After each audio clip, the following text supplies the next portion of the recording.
Almeno un centinaio di agricoltori con i loro trattori sono arrivati in massa a Portogruaro, hanno percorso le vie Matteotti, Trieste e Isonzo per poi riunirsi nel piazzale antistante all'ex Perfosfati di Via Stadio. Gli agricoltori sono scesi in corteo per rivendicare una maggiore attenzione, soprattutto dal punto di vista economico, da parte dell'Unione Europea e del governo. I problemi principali sono l'aumento dei costi di produzione e la diminuzione del reddito delle aziende dovuto all'abbassamento dei prezzi delle nostre produzioni.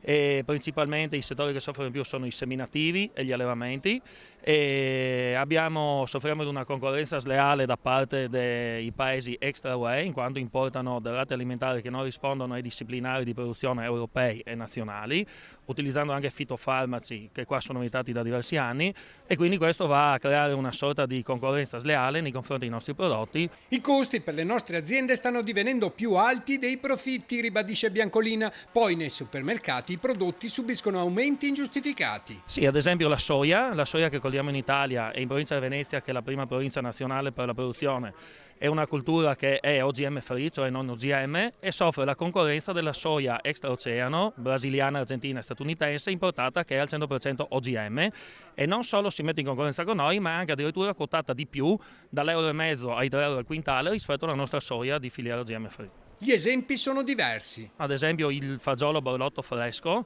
a me come azienda è stato liquidato 1,65 euro al chilo, per dopo trovarlo nei banchi del supermercato dai 4,50 euro ai 5 euro. I manifestanti erano scortati dalle forze dell'ordine, hanno rallentato il traffico, ma non hanno creato problemi di ordine pubblico.